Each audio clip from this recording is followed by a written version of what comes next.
আজ আমরা দশম শ্রেণীর ভারতের জনসংখ্যা ও আদমশুমারি, জনগণনার ধারণা, জনসংখ্যা বৃদ্ধি, স্থিতিশীল উন্নয়ন বা ধারণযোগ্য উন্নয়ন ও জনসংখ্যার বণ্টনের তারতম্যের কারণগুলি আলোচনা করব। আসা যাক ভারতের জনসংখ্যা। ভারত পৃথিবীর দ্বিতীয় জনবহুল দেশ। জলবায়ু ও ভূবৈচিত্র্যের জন্য এখানকার লোকেদের ভাষা, পোশাক, পরিচ্ছন্ন খাদ্যাভ্যাস প্রভৃতির মধ্যে এসেছে বৈচিত্র্য। জানতে তো ইচ্ছে করে আমাদের সঙ্গে অন্যান্য রাজ্যের অধিবাসীদের মিল বা অমিল কোথায়। দেখা যাক আমরা এই আলোচনা থেকেই এইসব প্রশ্নের উত্তর পেয়ে যাব। এখন জানব আদমশুমারি বা জনগণনা বলতে কি বোঝো। আদমশুমারি হলো কোনো দেশ বা এলাকার জনসাধারণ সম্পর্কে তথ্যাদি সংগ্রহ ও নথিভুক্তকরণের এক প্রণালীবদ্ধ পদ্ধতি মাত্র। আদমশুমারি কথাটি এসেছে উর্দু শব্দ আদম অর্থাৎ লোক, সুমার বা সুমারি অর্থাৎ গোনা বা গণনা থেকে। অতএব আদমশুমারির অর্থ হল লোক গণনা বা জনগণনা। জনসংখ্যার বণ্টন গ্রাম ও শহরের বণ্টন, পেশা ও জীবিকা, সাক্ষরতা, ধর্ম, বয়স, লিঙ্গ, নাগরিক অবস্থা প্রভৃতি হল জনগণনার বিষয়। ভারতের সেন্সাস কমিশন ডব্লিউসি প্লাডেন এর নেতৃত্বে 1881 সালে প্রথম পূর্ণাঙ্গ আদমশুমারি হয়। এরপর থেকে প্রতি 10 বছর অন্তর আদমশুমারি হয়ে আসছে। এ পর্যন্ত মোট 14 বার জনগণনা হয়েছে এবং সর্বশেষ জনগণনা হয় 2011 সালে, যেখানে ভারতের মোট জনসংখ্যা ছিল 121,01,93,422 জন। এখন আমরা দেখে নেব জনসংখ্যা বৃদ্ধি ও স্থিতিশীল উন্নয়ন বা ধারণযোগ্য উন্নয়ন বলতে কি বোঝো। দেখো, ভারতবর্ষ সহ সমগ্র পৃথিবীর প্রাকৃতিক সম্পদ সীমিত। মানুষের অর্থনৈতিক উন্নয়ন তথা জীবনযাত্রার ধরন ও সভ্যতার বিকাশ সবকিছুই চাহিদা মতো এই সীমিত সম্পদকে ব্যবহার করেই ঘটে থাকে। জনসংখ্যা বাড়ার সাথে সাথে প্রাকৃতিক সম্পদের ব্যবহারও মানুষের প্রয়োজনে বেড়ে চলেছে, অথচ সভ্যতার বিকাশ অবশ্যম্বী এবং এর পরিণতি সম্পদের হ্রাস। তাহলে ভবিষ্যতের জন্য থাকবে কি? একদিকে জনসংখ্যা বৃদ্ধির সঙ্গে সম্পদের হ্রাস যেমন অবশ্যম্বী হয়ে উঠেছে, তেমনি অন্যদিকে ভবিষ্যতের জন্য সম্পদের সঞ্চয় ও সংরক্ষণের দরকার হয়ে পড়েছে।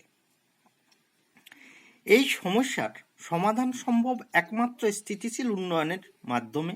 স্থিতিশীল উন্নয়ন বলতে বোঝায় সভ্যতার অগ্রগতির সঙ্গে সঙ্গে বর্তমানের প্রয়োজন মেটাতে প্রাকৃতিক সম্পদকে এমনভাবে ব্যবহার ও সংরক্ষণ করা যাতে ভবিষ্যৎ প্রজন্মও একইভাবে তাদের চাহিদা পূরণ করতে সক্ষম হয়। তাই জনসংখ্যার হ্রাস বৃদ্ধির উপর এই উন্নয়ন নির্ভর করে। ভারতবর্ষে স্থিতিশীল উন্নয়নের জন্য গৃহীত যে পদক্ষেপগুলি নেওয়া হয়েছে সেগুলি হলো উচ্চ প্রজনন হার, কম মৃত্যুহার ও মানুষের গড় আয়ু বেড়ে যাওয়ায় ভারতবর্ষের জনসংখ্যার চাপ বর্তমানে খুব বেড়ে গেছে ও ভবিষ্যতে আরও বাড়বে। তাই স্থিতিশীল উন্নয়নের জন্য সরকার কতগুলি পদক্ষেপ নিয়েছে।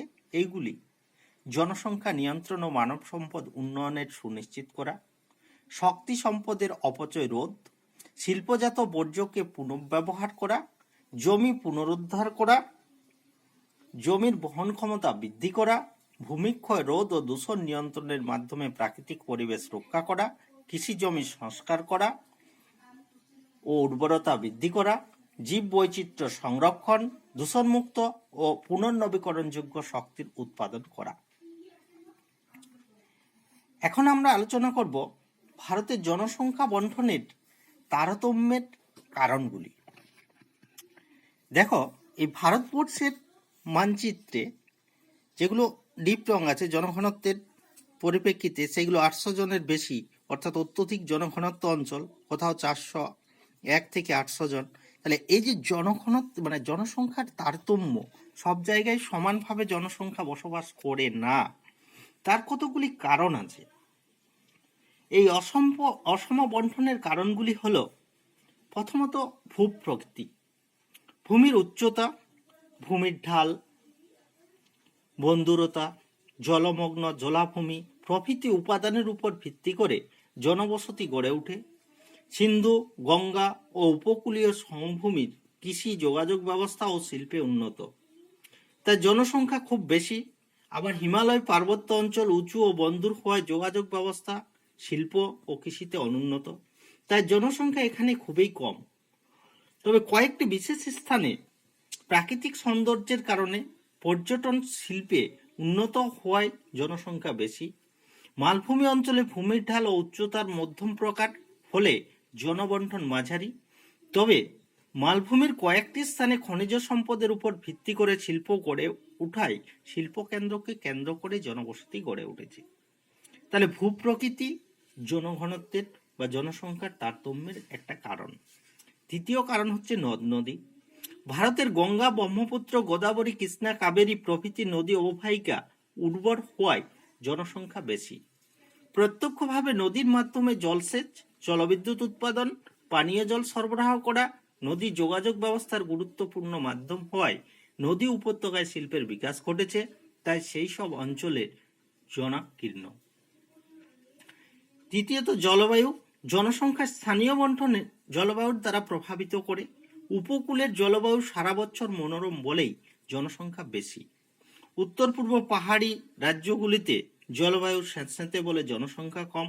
আবার উচ্চ হিমালয় পার্বত্য অঞ্চলে অত্যধিক শৈত্য ও মরু অঞ্চলে অত্যধিক গরম ও স্বল্প বৃষ্টিপাতের কারণে স্থানগুলি জনবিরল। বৃষ্টিপাতের বন্টন জনসংখ্যার বন্টনের উপর প্রভাব ফেলে। এই জন্য এখানে বলা হয়, the population map of India follow the rainfall map. চতুর্থত মৃত্তিকা। উর্বর লাল মাটি, কৃষ্ণ মৃত্তিকা ও পলি মাটি চাষ আবাদের উপযোগী। এইসব মাটিতে ধান, গম, পাট, তুলা, আখ প্রভৃতি ফসলের প্রচুর পরিমাণে চাষ হয় বলে ভারতের প্রধানত নদী অববাহিকা অঞ্চলগুলিতে এই ধরনের উর্বর মাটির প্রাধান্য থাকায় এই অঞ্চলে কৃষিজীবী মানুষের আধিক্য বেশি দেখা যায়। জলাশয় ও ভৌমজল। জল নিকাশি ব্যবস্থা, ভৌমজল স্তরের গভীরতা ও প্রাপ্তি, জলাভূমির অবস্থান প্রভৃতি গ্রামীণ জনসংখ্যাকে ব্যাপকভাবে প্রভাবিত করে। থর মরুভূমি জনবন্টন বেশিরভাগ ক্ষেত্রে জলের উৎসের উপর নির্ভরশীল। বন্যাপ্রবণ অঞ্চলগুলিতে যেখানে জল নিকাশি ব্যবস্থা উন্নত, সেখানে প্রচুর মানুষ বসবাস করে। সমভূমি অঞ্চলের মধ্যে যেখানে ভৌমজল সহজে পাওয়া যায়, সেখানে কৃষিকাজ উন্নত বলে জনসংখ্যা বেশি। বনভূমি। উত্তর পূর্বের পার্বত্য অঞ্চল, আন্দামান নিকোবর দ্বীপপুঞ্জের গভীর বনভূমি বসবাসের প্রতিকূল পরিবেশ হওয়ায় জনসংখ্যা কম। তবে বনভূমির সীমান্ত অঞ্চলে বনজ সম্পদ, কাঠ, মধু, লতাপাতা, ফল মূল ইত্যাদি সংগ্রহের কারণে জনবসতি গড়ে উঠেছে। খনিজ সম্পদ। খনিজ উত্তোলন অঞ্চলে কাজের সুযোগের সম্ভাবনা বাড়তে থাকে, ফলে ধীরে ধীরে বসতি গড়ে ওঠে। ছোটনাগপুর মালভূমি অঞ্চলকে বলা হয় ভারতের খনিজ ভাণ্ডার।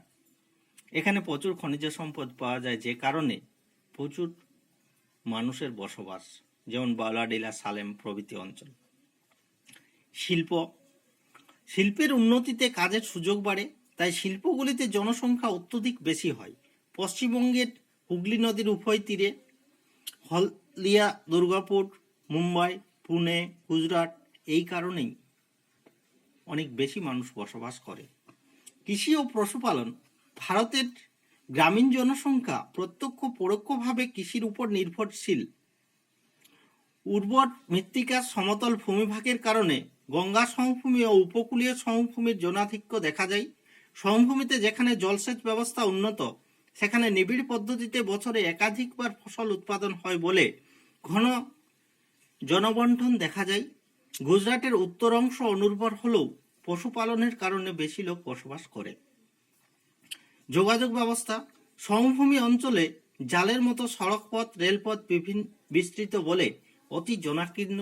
আবার যোগাযোগ ব্যবস্থার অনুন্নতির কারণে হিমালয় পার্বত্য অঞ্চলে বেশি মানুষ বসবাস করে না। অন্যান্য কারণ: নগরায়ন, কর্মসংস্থানের সুযোগ, শিক্ষা, সংস্কৃতির কেন্দ্র, ধর্মীয় স্থান, ঐতিহাসিক স্থান ও পর্যটন কেন্দ্রের অবস্থান থাকলে সেখানের জনসংখ্যা বন্টনে গুরুত্বপূর্ণ ভূমিকা পালন করে। তাহলে আমরা জেনে নিলাম যে ভারতের জনসংখ্যা বন্টনের তারতম্যের যে কারণ, সেই কারণগুলি কি কি। এখন আমরা আরেকটা জিনিস জানবো যে ভারতের জনসংখ্যা বৃদ্ধির সমস্যা কি কি। ভারতের জনসংখ্যা বৃদ্ধির সমস্যাগুলি হলো, চাহিদা অনুযায়ী খাদ্যের যোগান দেওয়া সম্ভব হয় না। দ্বিতীয়ত, অর্থনৈতিক উন্নতি হ্রাস পায়। তৃতীয়ত, বেকারত্ব বাড়ে। চতুর্থ, শিক্ষা ও স্বাস্থ্য অর্থনীতির উপর প্রতিকূল প্রভাব পড়ে। পঞ্চমত, জমির উপর জনসংখ্যার চাপ ক্রমশ বাড়ে। ষষ্ঠত, নির্ভরশীল জনসংখ্যা বৃদ্ধি পায়। সপ্তমত, মাথাপিছু উৎপাদন হ্রাস পায়। তাহলে এখান থেকে তোমরা এগুলোই করবে যে জনসংখ্যা বলতে কি বোঝো, আদমশুমারি বা জনগণনা কি, জনসংখ্যার বৃদ্ধির সঙ্গে স্থিতিশীল উন্নয়ন বা ধারণযোগ্য উন্নয়নের সম্পর্ক কি, ভারতবর্ষে স্থিতিশীল উন্নয়নের জন্য গৃহীত যে পদক্ষেপগুলি নেওয়া হয়েছে সেগুলি কি কি, ভারতে জনসংখ্যা বন্টনের তারতম্যের কারণ এবং ভারতে জনসংখ্যা বৃদ্ধির সমস্যা।